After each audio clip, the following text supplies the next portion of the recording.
I was free, and Chloe Jensen was here, begging for my forgiveness. 3 years ago, I prayed she would testify for me. Instead, she kicked me when I was already down. Now she shows up with an apology, asking me to forgive her. But she wouldn't give up. Her constant presence was a relentless trigger, pulling me back into the memories I fought to bury. I ignored every gesture, every attempt she made, and focused on studying for the SATs. Her pain, her so-called reasons, what did they have to do with me? The day I walked out of prison, my case had been overturned. All I had was a thin, clear plastic envelope holding a few sheets of paper that proved my innocence, the cash I had on me when I went in, a driver's license, and a phone with the service long since cut off. Innocence. The word sounded like a sick joke. I started walking toward the main road without a single glance back at that place. Wyatt. A woman's voice. I didn't stop, didn't even turn my head. I knew who it was. Chloe. Her voice alone was enough to drag up the things I never wanted to think about again. It happened the summer after I graduated high school. My SAT scores were decent, just over 1,300. I wanted to work as much as possible before the fall semester to save up for living expenses. I was an orphan. Student loans would cover tuition, but everything else was on me. That night, I was waiting tables at a busy place called the Oak and Barrel Grill, covering a few of the private dining rooms. One table was a party of 7 or 8 middle-aged women, all dolled up and loud, drinking and shouting as they played some kind of game. They kept ordering bottle after bottle of vodka. My shift manager told me to focus on their table, said they were regulars who spent a lot and tipped well. I was halfway through my shift when the one who seemed to be the leader, a woman in a tight red dress, called me over. "Hey, handsome, don't just stand there. Come on, have a drink with us." The others chimed in, laughing. I quickly waved my hands. "I'm sorry, ma'am, but it's against policy for employees to drink on the job. Rules are made to be broken," the woman in red said. She grabbed an empty glass, filled it to the brim with straight vodka, and pushed it into my hand. "Just one. Don't be rude. You don't want me to get upset and have a word with your manager, do you?" The other women joined in. "Yeah, what's the big deal with one drink? You gotta learn to play the game if you're working for tips, kid." I was caught between a rock and a hard place. I knew pissing off customers, especially ones like these, was a bad idea. I figured one drink couldn't hurt. Just get it over with. I took the glass and tilted my head back, downing it in one go. The liquor burned a trail from my throat to my stomach. I thought that would be the end of it.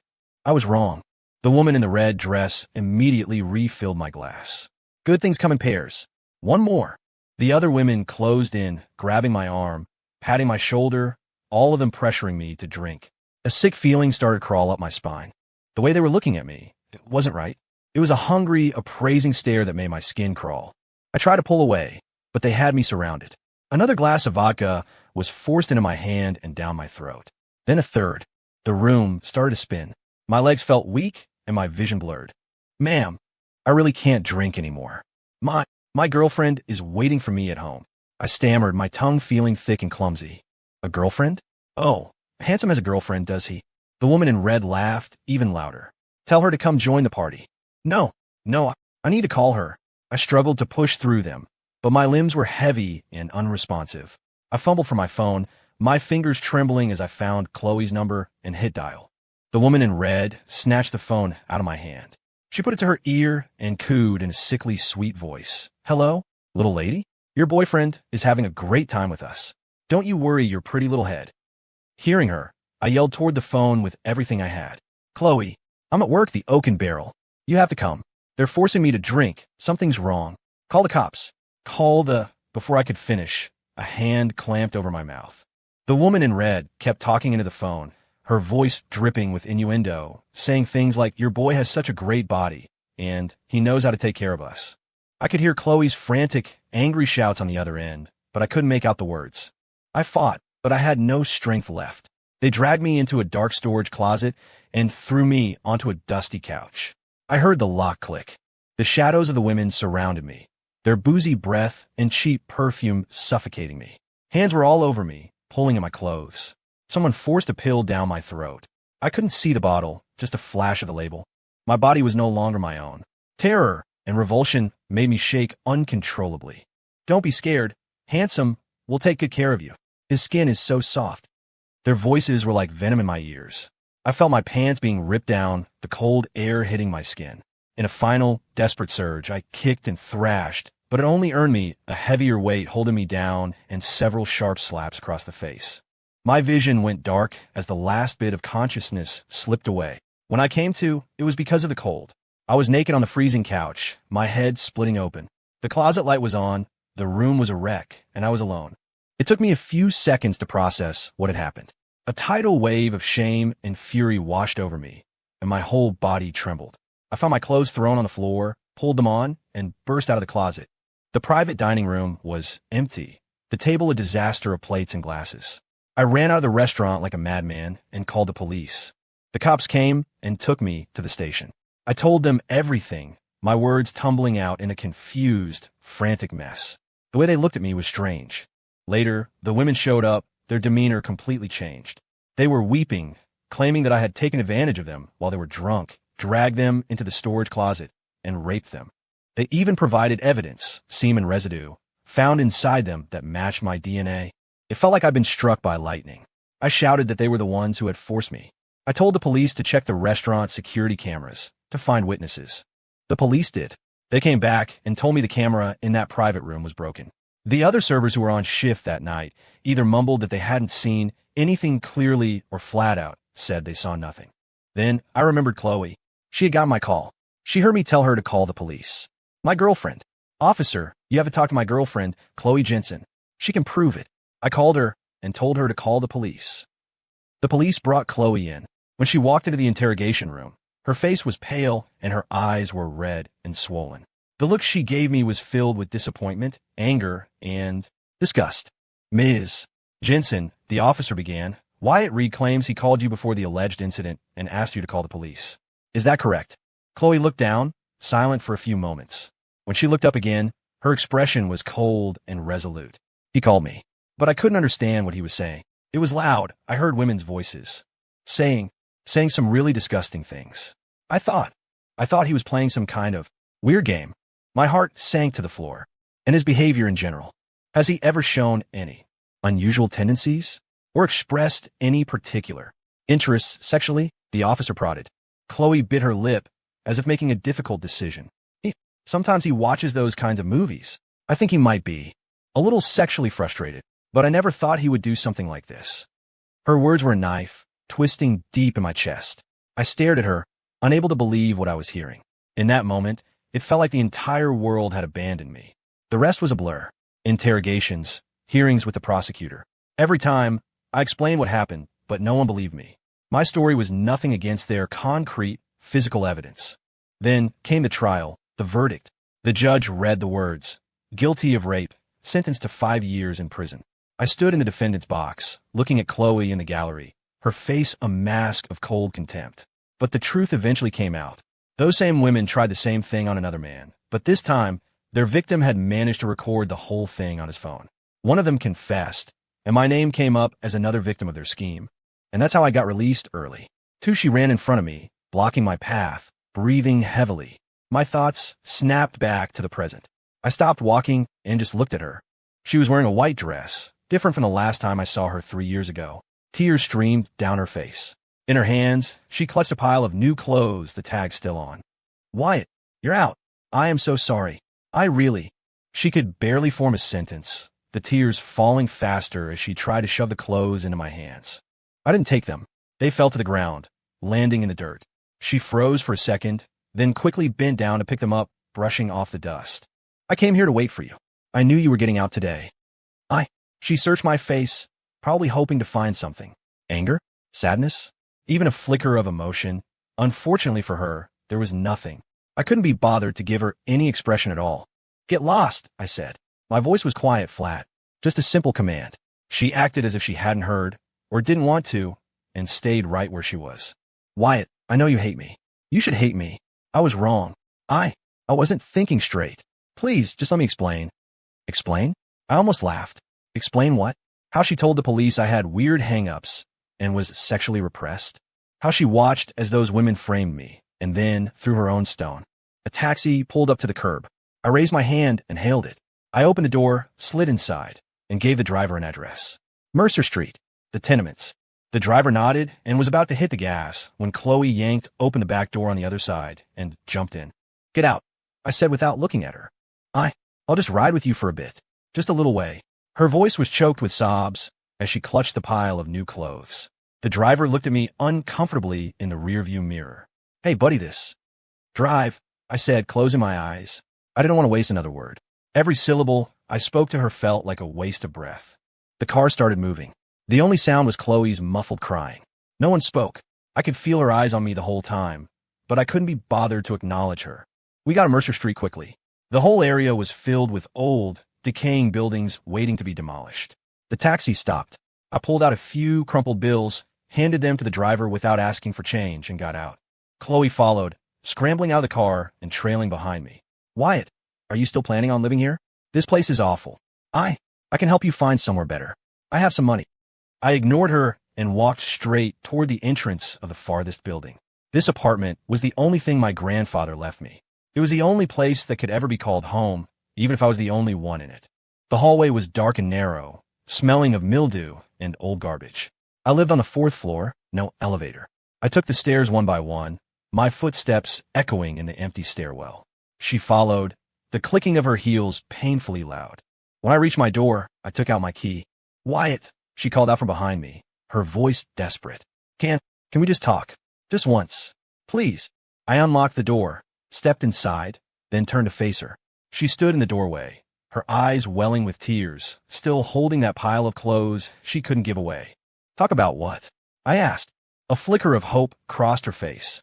She took a small step forward. "About before. About that night. I know it's too late to say anything now, but I really want to make it up to you. Give me a chance, Wyatt." "There's no need." I cut her off. "You and I have nothing to talk about. But when I see you," I said slowly, looking straight into her eyes, "I remember those 3 years. You standing here just reminds me that I spent over 1,000 days locked in a cage." Her face went completely white. Her lips trembled, unable to form a word. "So," I said finally, "stop bothering me." And then, right in front of her, I slammed the door shut. The loud bang cut off everything from the outside world, including her.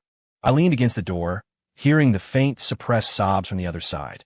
Then, the slow sound of her heels descending the stairs, growing more and more distant. The room was dark, with only a sliver of light coming through a gap in the curtains. There wasn't much inside. It was exactly as I'd left it. A worn-out bed, a wobbly desk, a single chair. The paint was peeling off the walls, and the air tasted of dust. This was where I would be staying. I walked to the window and lifted a corner of the curtain. Chloe was still standing on the street below, looking up. She probably couldn't see me. She stood there for a while longer before finally turning and walking away, looking utterly lost. I dropped the curtain, and the room was dark again. Quiet. I took the papers out of the plastic envelope and read them again.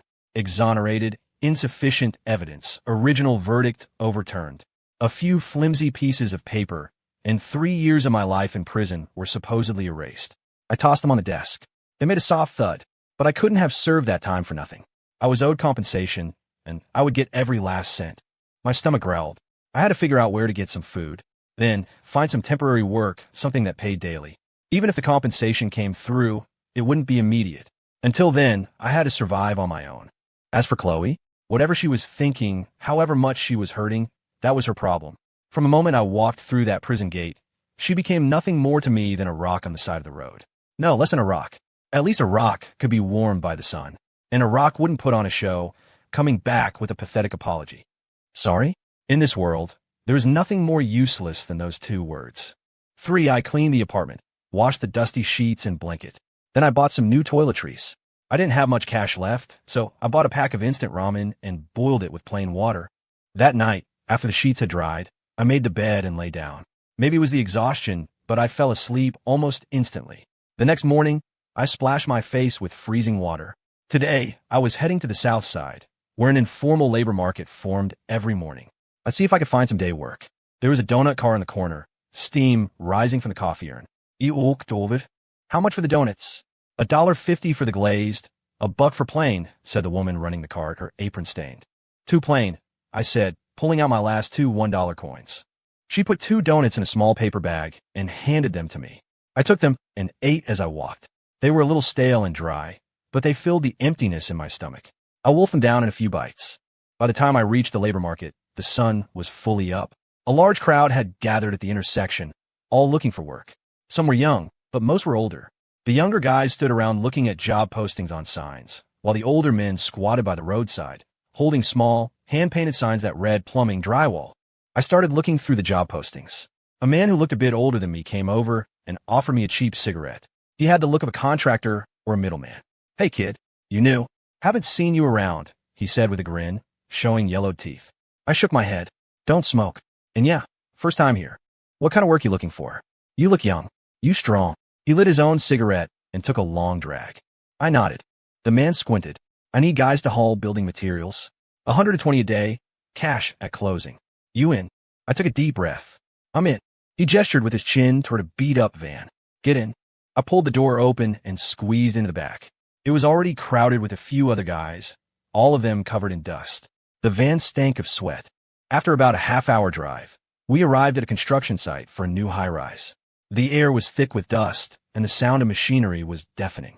The foreman told us our job: haul bricks and bags of cement from the ground level up to the designated floors. It required no skill, just brute force. I took off my thin jacket and got to work. A single brick wasn't heavy, but carrying them stack after stack made my arms burn. The cement bags were heavier, and carrying them on my shoulders sent dust straight up my nose. I made a mental note to buy a mask on my way home. It was exhausting, but strangely my mind felt a little clearer. I didn't have to think, just mechanically repeat the movements, sweat, and breathe.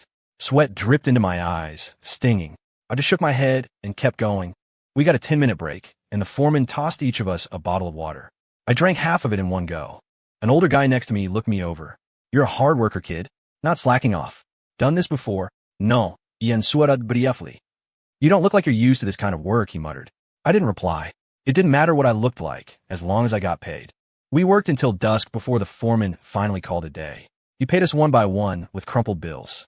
He counted out $120 for me. "You coming back tomorrow?" he asked. "Yeah," I said, stuffing the money in my pocket. As long as there was work. By the time the van dropped me back in the city, it was completely dark. I bought a cheap dust mask first. Then I stopped in front of a 24-hour place called the Nighthawk Diner and went inside. "A bowl of chili large," I said. "You got it." $12, the cook yelled from the back. I found a booth in the corner. The chili came out quickly, steaming hot, with a greasy sheen on top and a few crackers on the side. I picked up the spoon and ate greedily. It was a little too salty, but it tasted incredible. I scraped the bowl clean. My body was sticky with sweat and dirt. I went back to that rundown apartment and took a cold shower. The water was frigid, making me shiver, but I felt much better afterward. I sat down at the wobbly desk and found my old textbooks. High school algebra, physics, English lit. The pages were already turning yellow. I opened the algebra book, but the formulas and symbols looked alien. I tried to solve a problem, but my brain felt rusty, stuck. The concepts were vaguely familiar, like a forgotten dream. 3 years. It had cost me too much. I opened the window to get some air, and there she was, Chloe, standing on the street below, looking up. A damn ghost. I felt a surge of irritation, but couldn't be bothered to deal with her. I forced myself to look back at the book, trying to slowly claw my way back to what I once knew. 2 hours later, I climbed into bed. Sleep. I needed to be back at the labor market tomorrow. The mattress was hard, but I was out of minutes. I was too tired to even dream. For the next day, I woke up before dawn. Not because I was rested, but because I was starving. Last night's chili hadn't lasted long. I pocketed the $100-odd I'd earned, planning to grab some breakfast before heading back to work. When I opened my door, I almost tripped. A plastic bag sat on my doorstep. Inside was a plastic food container, still warm. I didn't have to guess who left it. My first instinct was to kick it down the stairs, but I stopped myself. I bent down, picked up the bag, walked to the communal trash can at the end of the hall, and dropped the whole thing inside. It landed with a dull thud. Good. At least it wouldn't attract flies outside my door. I went downstairs, bought 3 plain bagels from the same cart as yesterday, and ate them on my way to the site. The work was the same as the day before. When I got home that night, I paused at my door. The doorknob and the wall around it looked cleaner than when I had left, as if someone had wiped them down. I let out a cold laugh and unlocked the door. Something was off inside. I couldn't put my finger on it at first. It just felt neater. The dirt I tracked in was gone. The desk seemed to have been moved slightly. Its surface was damp, as if it had just been wiped clean. And the air had a cheap, cloyingly sweet air freshener smell that made me sick. I didn't own much. A single glance took in the whole room. The bed was still a mess, but the books on my desk. Wait, the books. I lunged toward the desk. My high school textbooks, which I had left scattered about, were now stacked in a neat pile. The algebra book was on top, its corners carefully flattened. Damn it. A hot rage shot through me. She'd been inside? She dared to come into my apartment. Where the hell did she get a key? And she touched my books. I spun around, yanked the door open, and stormed downstairs. As I expected, Chloe was standing in her usual spot, another food container in her hand. I closed the distance in a few long strides. Her face lit up when she saw me, but her smile vanished when she saw my expression. Wyatt, were you in my apartment? I cut her off, my voice cold enough to freeze water. She flinched and mumbled, I just wanted to clean up a little. It was so dirty, it's not good for you, and I brought you dinner. She held up the container. Where did you get a key? Who told you could come in? I stared her down. Who told you could touch my things? You had a copy made for me a long time ago. I kept it. I just wanted to help. Tears started to well up in her eyes again. Look, you need to study. Isn't it better if the place is clean? I know you want to apply to college. I'll say it one more time.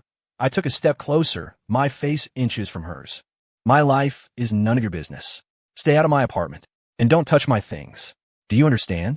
She stumbled back, terrified, tears streaming down her face. I just wanted to make it up to you. I wanted to do something nice for you. I don't need it, I said, my tone absolute. The nicest thing you can do for me is stay the hell away from me. With that, I turned and walked away. Back in that wreck of a room, looking at the neatly stacked books, I couldn't suppress the fire in my gut. Make it up to me? Do something nice? Did she think sweeping the floor and bringing me food could erase the last 3 years? What a joke. I walked to the corner where my work boots sat, still caked with mud from the construction site. I lifted my foot and deliberately, carefully scraped the mud and dust from the sole all over the floor she had just cleaned. Then I went to the desk and, with a sweep of my arm, sent the entire stack of books crashing to the floor. They scattered everywhere, their pages bent and crumpled. Looking at the newly filthy floor and the chaotic mess on my desk, the tightness in my chest eased just a little. The next day, I went to work as usual. When I came back, there was another food container at the door. I threw it out, same as before. I went inside, and, sure enough, she'd been there again. The muddy footprints were gone, and the books I'd thrown on the floor had been picked up and stacked neatly, even more precisely than before. Phoenix. So that's how she wanted to play it. I didn't explode this time. I just silently started bringing a little more dust and dirt home from the site every day. I'd sprinkle on the floor, mess up the desk, and make the bed even more of a disaster. She loved cleaning so much. I'd give her something to clean. Let's see how long she could keep it up. This silent battle went on for several days. I methodically destroyed the order. She religiously restored it. Plus a meal at the door that I never touched. Until one day, I got off work a little early. Before I even reached my building, I saw Chloe coming out of the entrance carrying a trash bag. Looked like she had just finished her daily cleaning. She didn't see me and walked away with her head down. I hurried upstairs and opened my door. The apartment was filled with that nauseatingly sweet scent again. Everything was tidy. I walked to the desk, my eyes scanning the stack of books. Then I stopped. Under the algebra book on top, a sliver of white was sticking out. I pulled out. It was a folded piece of paper. I opened it. It was filled with Chloe's handwriting. It started with, Wyatt, I know you hate me, and went on with paragraph after paragraph of apologies and remorse. She wrote about how stupid and regretful she was, how she lived in agony every day, and how she hoped I would give her a chance to take care of me, to support me while I studied for my applications. I couldn't even get halfway through before I felt sick. I crumpled the note into a tight ball in my fist. So now she wasn't just invading my space and touching my things, she was writing me letters. Or was this some kind of melodrama? Just then, the door was gently pushed open. Chloe stood there, holding a small bucket of water, probably intending to wipe something else down. She froze when she saw me, then a tentative, fawning smile appeared on her face. Wyatt, you're back early. I left you a note. Did you see it? I held up the crumpled ball of paper in my hand. This? I asked, my voice flat.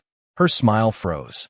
I walked right up to her and threw the paper ball into the bucket of water she was holding. It was instantly soaked and sank to the bottom. From now on, I said, pointing a finger at her nose, my voice low but each word hitting like a stone. If you ever set foot in my apartment again, if you ever touch my things, especially my books, I will call the cops and have you arrested for breaking and entering. Chloe stared at the sunken paper ball in the bucket, her face ashen. The hand holding the bucket was trembling. She couldn't say a word. I didn't look at her again. I turned, walked back into my room, and slammed the door.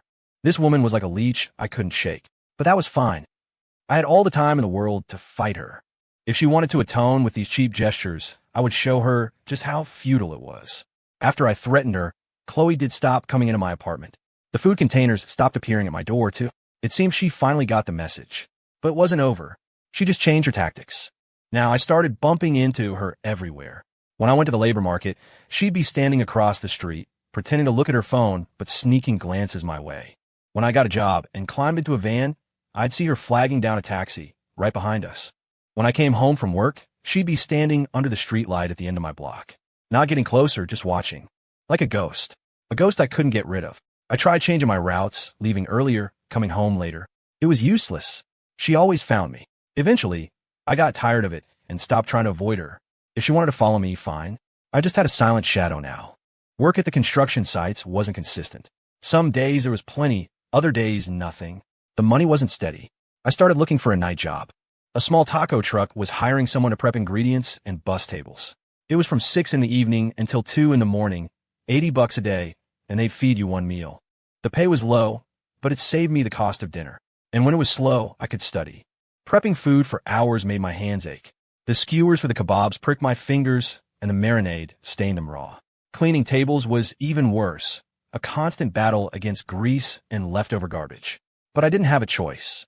After a few days of this routine, construction site by day, taco truck by night, my sleep was cut down to just 4 or 5 hours. I could feel my body starting to give out. My head was always foggy, and I had no energy. It's just exhaustion, I told myself. I just have to push through it. One night, the truck was slammed. I was running back and forth without a break, delivering orders, clearing tables. The greasy smoke made my head spin. I felt hot, like I was running a fever. I gritted my teeth, telling myself I could collapse as soon as the shift was over. I finally made it to 2 a.m. The owner paid me, and I dragged my worn-out body home. The night wind made me shiver, and my dizziness got worse. Every step back to the tenement felt like I was moving through water. My legs were heavy as lead going up the stairs. I managed to get the key in the lock, and the second I was inside, I didn't even have the strength to take off my clothes. I just fell onto the hard mattress. My head was buzzing, every joint in my body ached, and I was shivering uncontrollably. I knew it then. I was really sick, which meant I'd have to spend money on medicine. In a delirious haze, I felt like I was drifting in and out of consciousness. One moment I was freezing, the next I was burning up. My throat was bone dry. I wanted water, but I didn't have an ounce of strength, not even enough to turn over. I don't know how much time passed, but I heard a sound at the door. Was it a key turning in the lock? My mind was too fuzzy. I thought I'd bolted the door from the inside. She couldn't get in, but the door creaked open. Footsteps.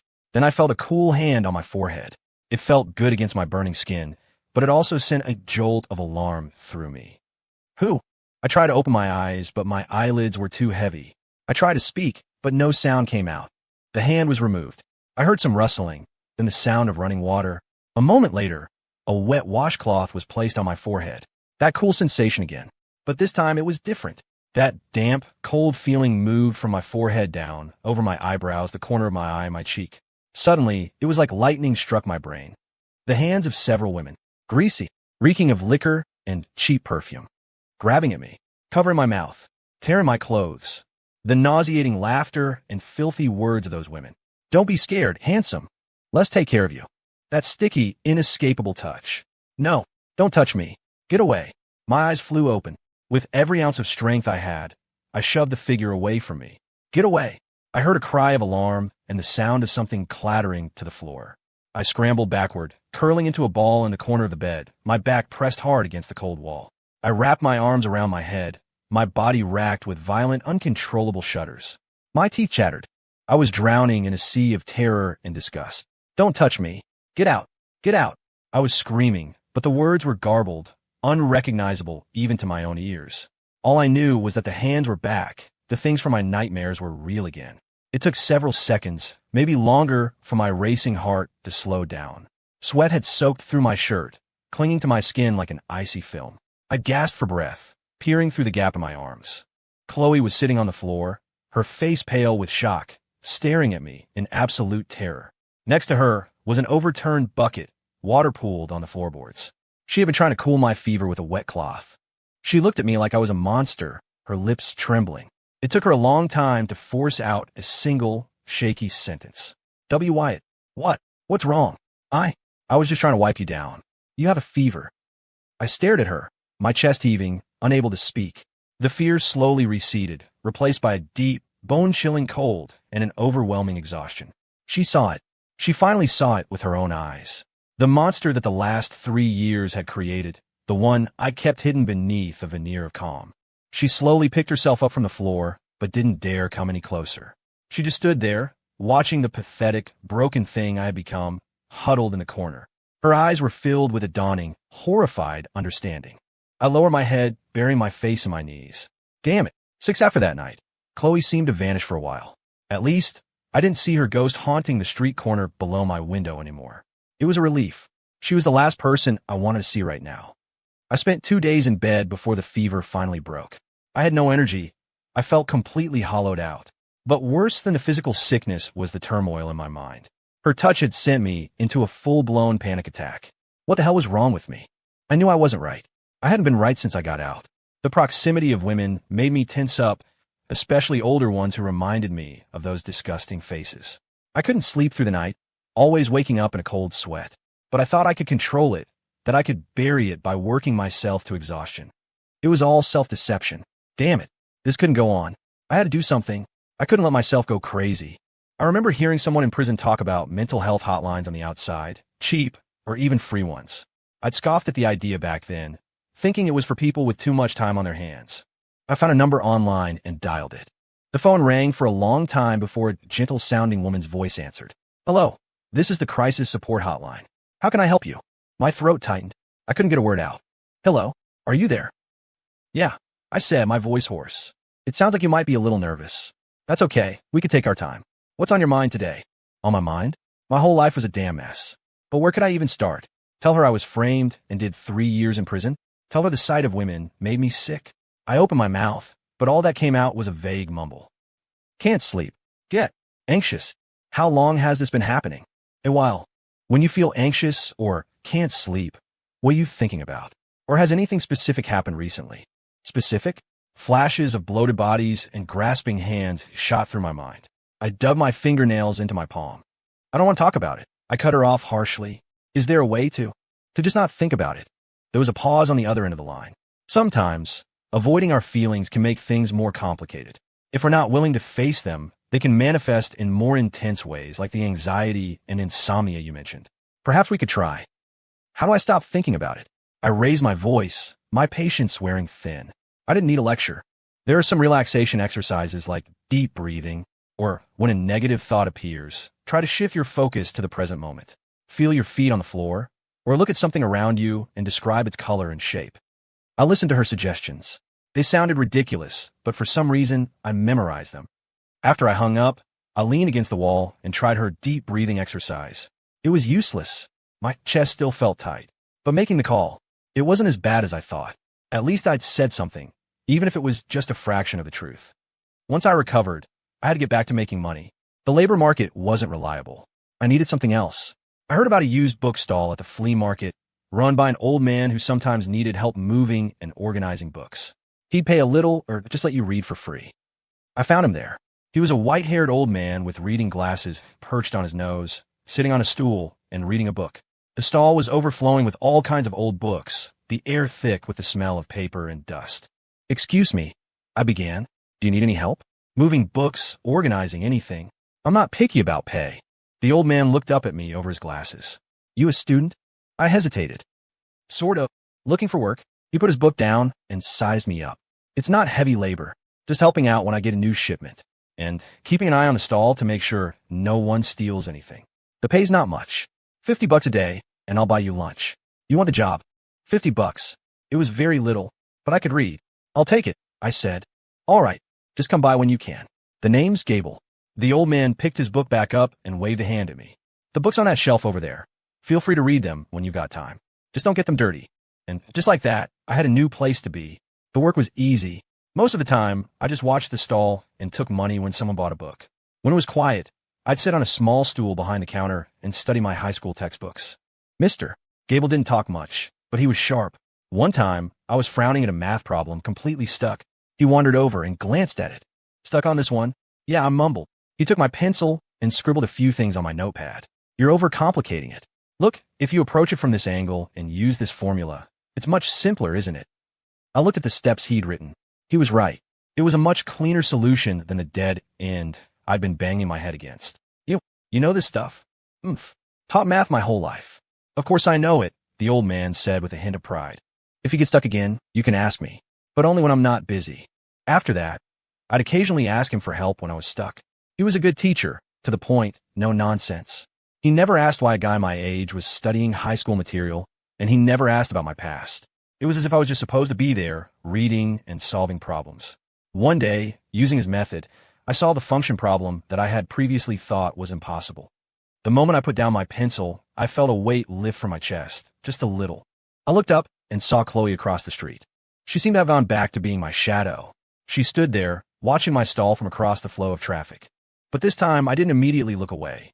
I looked right at that blurry figure, and a thought surfaced in my mind. Let her watch. I'm not crazy. I'm still moving forward.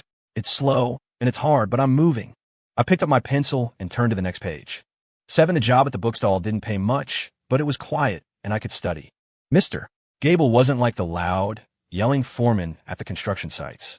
Most of the time, he was either napping with his eyes closed or reading one of his old westerns. He only opened his eyes when I asked him a question, and then he'd get me sorted out in a minute or two. It was good. One afternoon, Mr. Gable had to close up early. I got ready to leave, too. As I was about to cross the street, I instinctively glanced at the window of the coffee shop across the way. Sure enough, she was there. I stopped, turned, and faced her directly. With a busy street full of cars between us, I stared right at her.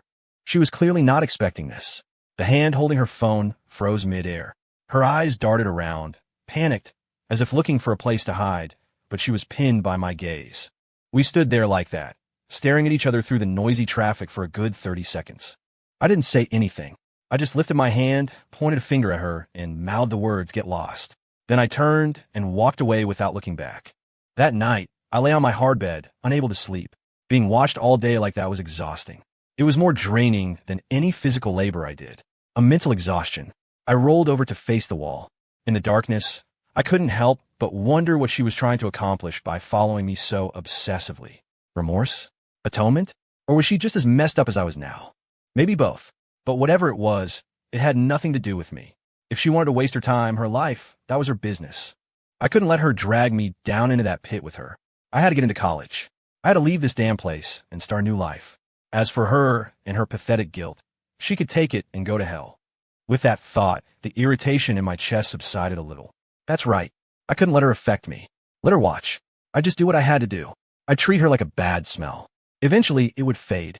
Even if this one was particularly foul and persistent. 8. The days passed. There was still no news about the state compensation, and I didn't bother to ask. It would just be the same bureaucratic runaround, telling me to wait. So I waited. It's not like I was depending on it to survive. Gradually, Chloe's presence began to fade. I was glad for the peace. As the date for the SATs got closer, the knot in my stomach tightened. Mr. Gable helped me with the registration. There was a lot of paperwork, but we got it done. The day I got my admission ticket, I stared at the unfamiliar-looking name and photo on it with a strange feeling in my gut. The night before the test, the owner of the taco truck paid me my final wages, adding an extra $20 and telling me to do well tomorrow. I didn't refuse. I pocketed the money and walked home. My mind was a mess. Tomorrow, I'd be in that exam room.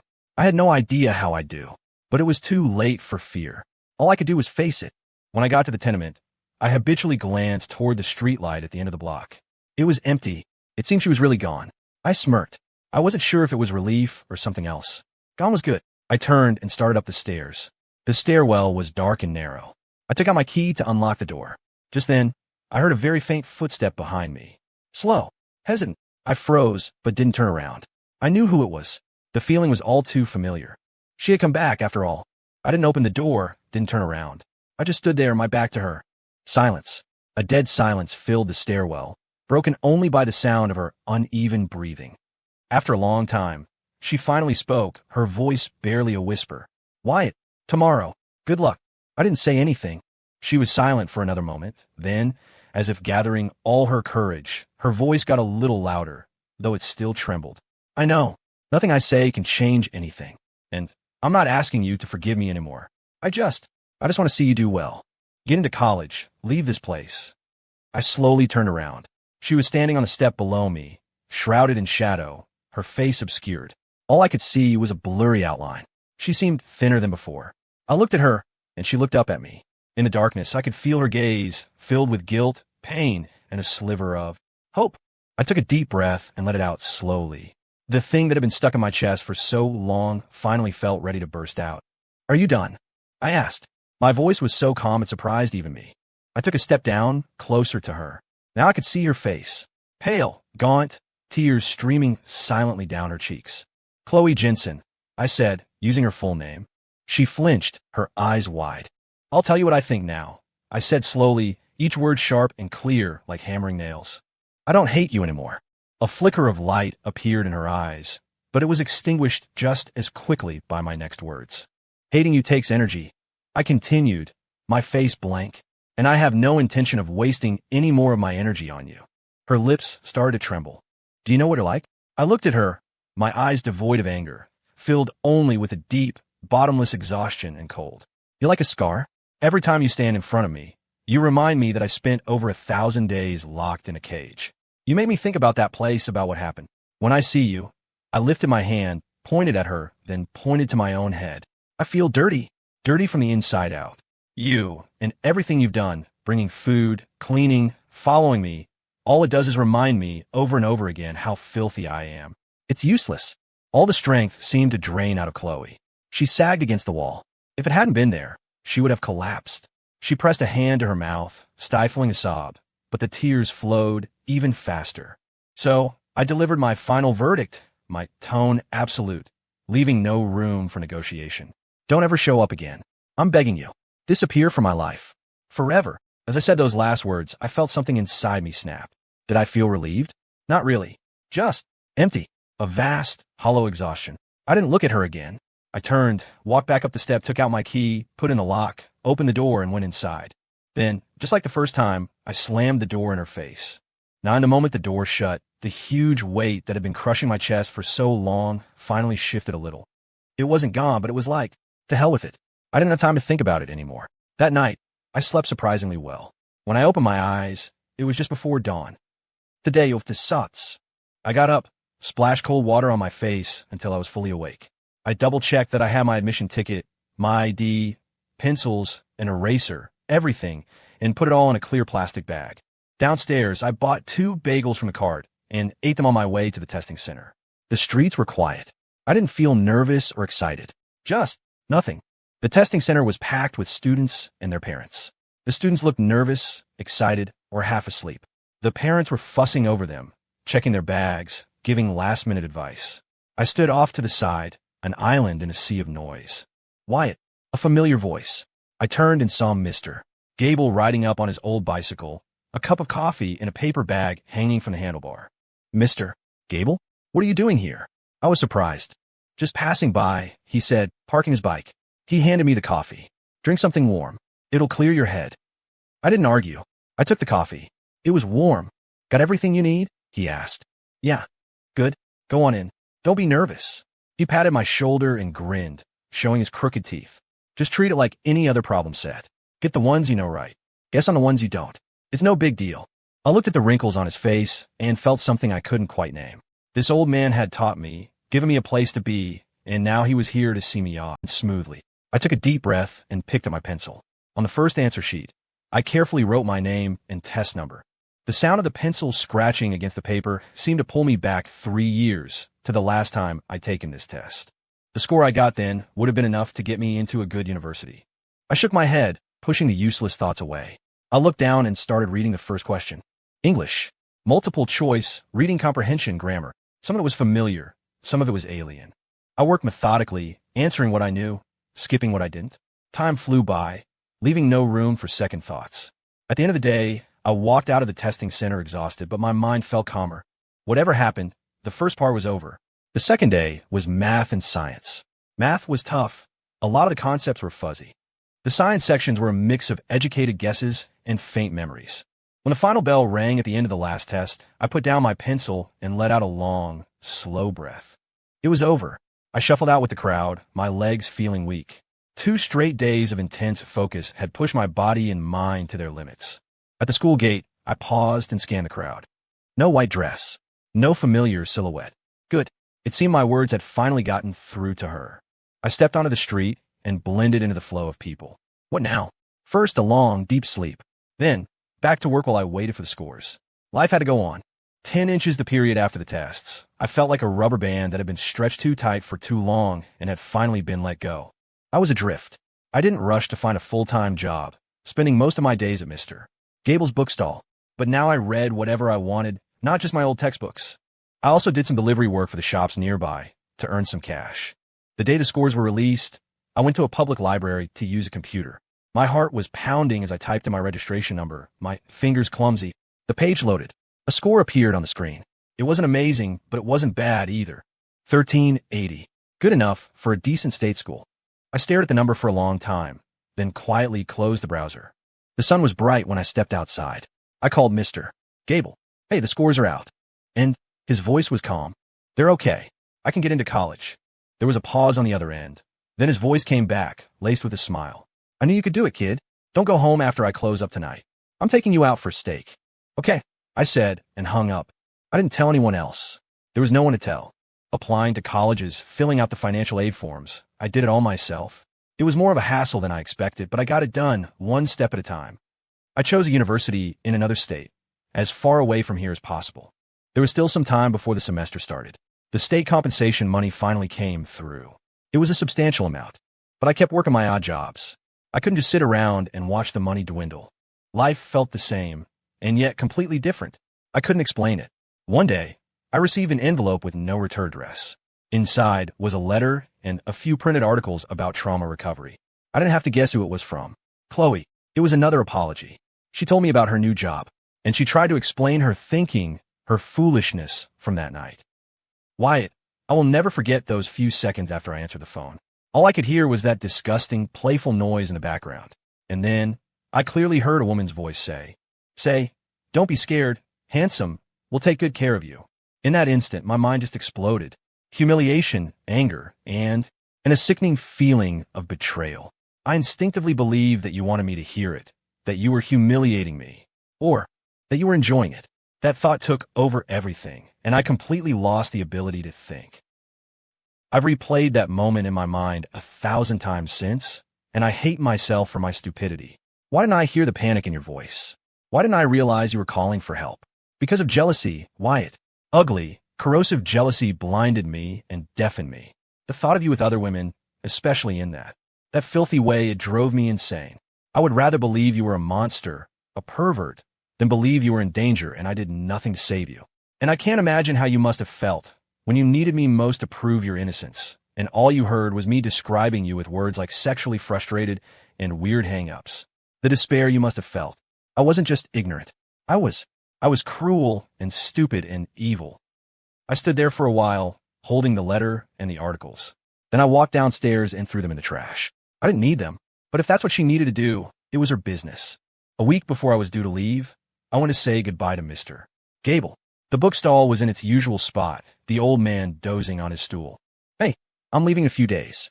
For school," I said, kicking the leg of his stool gently. He woke up and squinted at me. "Oh, well, go on then. Young people should get out and see the world." "Which school?" I told him. "Good school," he nodded. He reached under his seat, pulled out a crumpled envelope, and pushed it into my hand. "Take it. Buy yourself a drink on the road." I felt how thin the envelope was. I didn't refuse. "Thanks."